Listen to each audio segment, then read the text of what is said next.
Naisipan namin gumawa ng biko.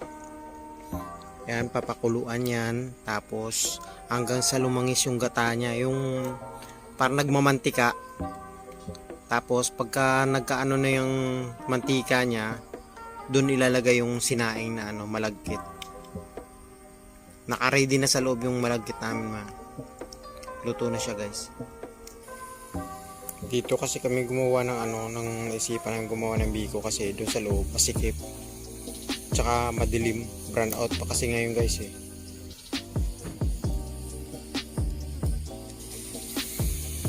Yan, unti-unti na siyang kumukulo. Pabayaan lang, wag lang gagalawin yung ng gata niya hanggang sa unti-unti lang yan maglalangis. Tapos yan na, guys, malapit na maglalangis yung niya, gata.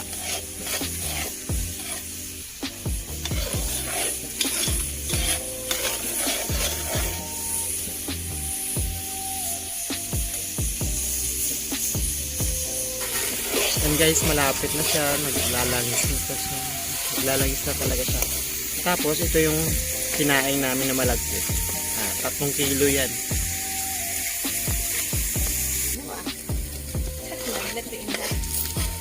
Yan, guys, nilagay na namin yung asukal. Yung ginamit naming asukal, mas kubado siya.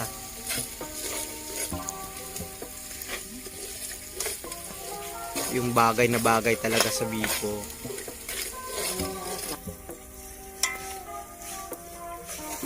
Grabe na yun. Tatlong kilong asukal, 3 kilong malagkit, 1 kilo at kalahating asukal na mas kubado.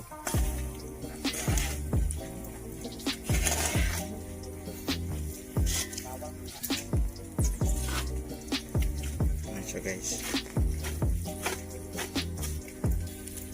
Ayan, nilagay na namin yung malagkit kasi na siya, tunaw na yung asukal niya sa gata. Tinansya na muna namin nilagay yung asukal niya para hindi masyadong matamis. Yung tama lang ba yung timpla niya.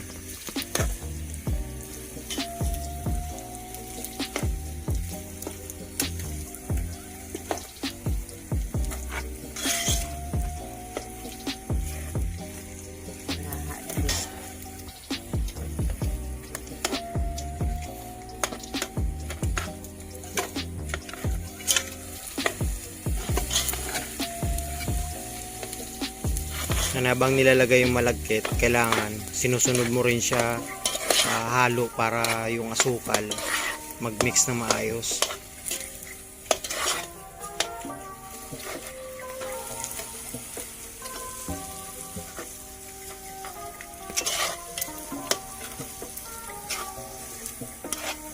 Mga ilang minuto na lang yan, guys, maluluto na siya.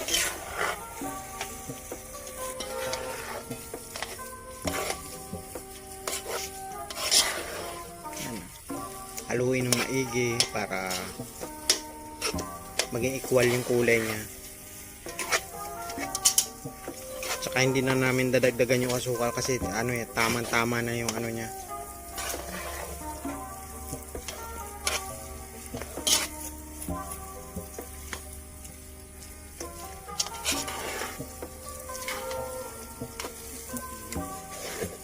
Binawasan na namin yung apoy kasi masyado malakas para in yung niya pagkakaluto.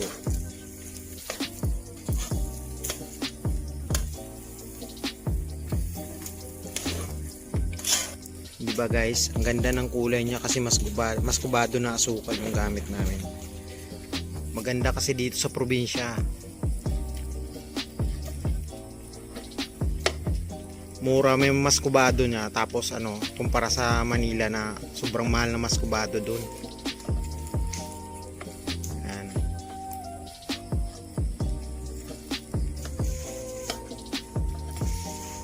Yan, pwede nyo pagka after.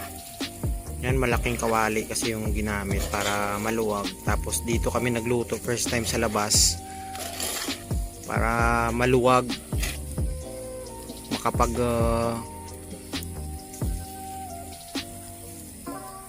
maayos yung pagkakahalo.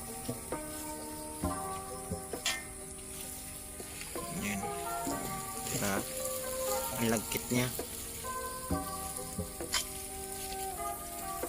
Akala mo masyadong mapula siya pero tama lang yung tamis niya guys.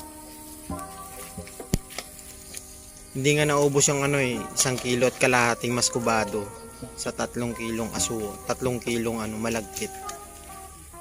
Yan guys, luto na siya. Yan, ready to serve na, kakain na kayo maya konti. Palalamigin ko lang para magana siya kainin. What's up guys? Welcome back to my YouTube channel. Sa mga bago pa lang dito guys sa channel ko, huwag kalimutan i-likes, subscribe, tsaka pa-comments na rin guys para kung ano masasabi nyo dito sa video na to. Bago ang lahat, mega love shoutout kay Jan Vargas. Okay? Guys, ito na yung niluto ko kanina na biko. Yan. Ito na yung finished product na. Dito ako guys sa taas. Sa taas na Indian Mango.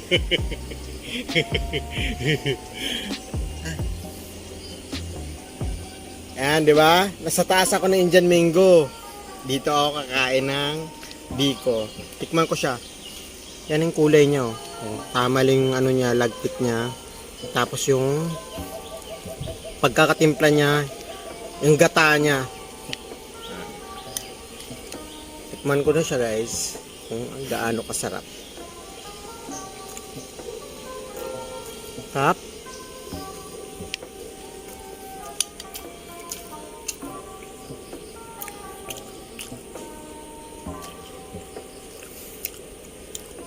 Ito yung lutong Ilonggo. Tama lang yung pagkakalagkit niya. Tsaka yung timpla niya.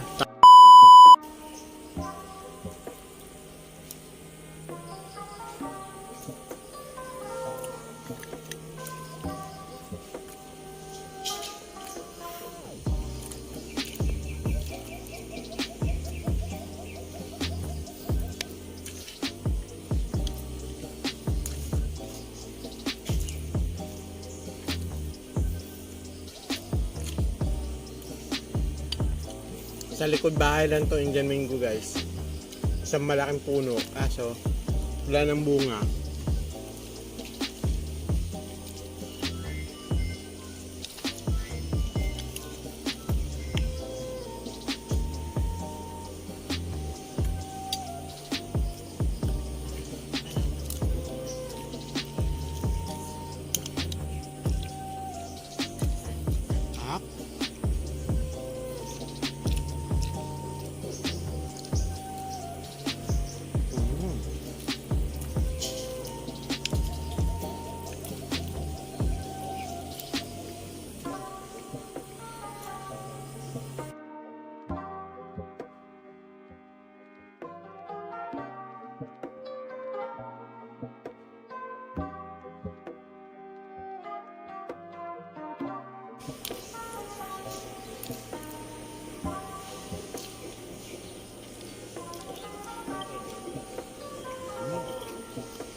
Sarap talaga guys. Oh, simot ko.